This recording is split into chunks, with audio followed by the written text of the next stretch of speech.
தேனி மக்களவை தொகுதி பாஜக கூட்டணி வேட்பாளர் அமமுக பொதுச் செயலாளர் டிடிவி தினகரன் தேனி அலிநகரம் பகுதியில் பிரச்சாரம் செய்து வருகிறார். அந்த நேரலை காட்சிகளை காணலாம். கோயம்புத்தூர்ல பாரதிய ஜனதா கட்சி தலைவர் அண்ணாமலை அவர்களுக்கு ஓட்டு கேட்க போயிருந்தேன்.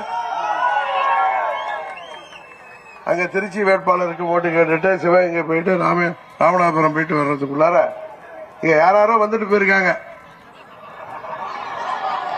நான் சொல்லுவேன்ல, திமுகவும் பழனிசாமி கள்ள கூட்டணி வச்சிருக்காங்கன்னு சொல்றேன்ல, ஊரெல்லாம் போய் அது உண்மையான நேற்று தெரிஞ்சிச்சா? முந்தா நாள் அண்ணன் பழனிசாமி வந்து பெரிய ஸ்கிரீன்ல வீடியோ போட்டு யாரு பச்சோந்தின்னு தமிழ்நாட்டு மக்களுக்கே தெரியும். அது தேனி மக்களாகிய உங்களுக்கு நன்றாகவே தெரியும். ஏன்னா உங்க கூட 25 ஆண்டு பந்தம் உள்ளவன் தான். இவர் தான் ஏன் 14 வருஷம் வரல மக்களை பார்த்தாங்களான்னு கேட்கிறார். உங்களுக்கு நல்லா தெரியும், நான் மறைந்த இதே தெய்வம் அம்மா அவர்களுக்கு கட்டுப்பட்டவர். அம்மா அவர்கள் இங்க உங்க வேட்பாளரை நிறுத்தி நீங்க எல்லாம் ஜெயிக்க வச்சீங்க.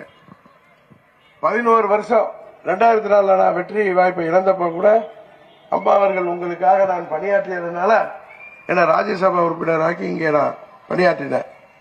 நீங்க கேட்டதெல்லாம் அம்மா அவர்கள் மூலம் நிறைவேற்றி தந்தேன். சிலர் செய்த சதியால், அந்த சிலர்லாம் யாருன்னு உங்களுக்கு தெரியும், தேனி மக்களுக்கு தெரியும். அந்த சதியினால அரசியல்ல அப்பாவியாக இருந்த நான் அம்மா அவர்கள் இங்க வரவேடான்னு சொன்னாங்க. கட்சியை விட்டு எடுத்துட்டாங்க. இந்த ஏழறிவு படைத்த பழனிசாமிக்கு அது கூட தெரியல. கட்சியை விட்டு எடுத்ததுக்கு அப்புறம் நான் அம்மாவுக்கு கட்டுப்பட்டவன். இங்க வந்து நான் இந்த பக்கம் வருவேன், கோயிலுக்கு போறப்ப பாக்குறது வேற. ஒரு அரசியல்வாதியாக வந்து பார்ப்பது அம்மா அவர்களை மீறிய செயலாக இருக்குன்னு வரல. பழனிசாமி மாதிரி காலில் விழுந்து பதவி வாங்குறது, பதவி கொடுத்தவங்களையே அவர் சின்னம்மா காலில் விழுந்து பதவி வாங்கினார். உங்களுக்கு தெரியுமா தெரியாதா? அவரை ஊடகம் பத்திரிகைக்காரன் கேட்டப்ப அவங்களெல்லாம் கட்சியில 100% சேர்க்க மாட்டான், பொதுச் செயலாளர் தேர்ந்தெடுத்துட்டு அப்புறம் ஜெயிலுக்கு போனவங்களை கட்சியை விட்டு என்ன பார்த்து சூரியனை பார்த்து குலைக்கிறதுக்கெல்லாம் பதில் சொல்ல மாட்டேன்னு சொன்னாரு. சொன்னாரா இல்லையா? அந்த பச்சை வந்து இப்ப பல்ட்டி அடிச்சுட்டு பச்சை வந்து அந்தர் பல்ட்டி ஆகாத பல்ட்டி அடிச்சு வயசுல மூத்தவங்க, அதனால காரணம். அன்னைக்கு தேனியில இருந்து ஒருத்தர் எனக்கு பேசுறாரு, வயசான பெரியவர், அவர் அந்த கட்சியை சேர்ந்தவர் தான். எங்க பச்சை துரோகி பழனிசாமி இங்க வந்து பேசினா நீங்க எங்க தலைவரா இருக்கீங்கன்னு கேட்டார். நான் இங்க கோயம்புத்தூர்ல இருக்கேங்க, சிவகங்கையில இருக்க, நாளைக்கு வந்துடுறேன்.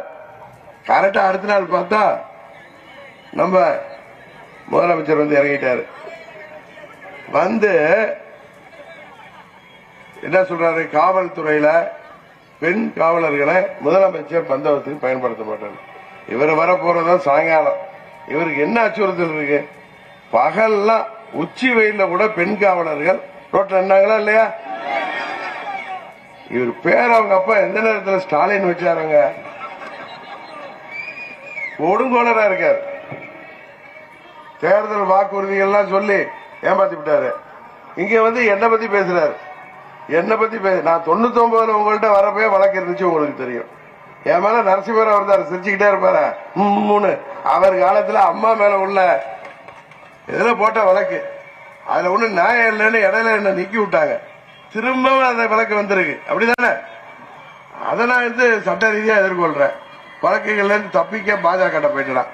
நீதிமன்றத்தில் உள்ள வழக்கில இருந்து தப்பிக்க நான் பாரதிய ஜனதா கட்சியிட்ட கூட்டணி போக வேண்டிய அவசியம் என்ன இருக்கு? இவங்க தான், இவங்க அப்பா தான் ஊழலுக்காக ஒரு ஆட்சி உலகத்திலேயே கலைக்கப்பட்டதுன்னா அது இவங்க அப்பா ஆட்சி தான். கரெக்டா இல்லையா? டிக்கெட் எடுக்காம ட்ரெயின்ல இருந்தாங்க. நான் சும்மா வார்த்தையை கொஞ்சம் டீசெண்டா சொல்றேன்.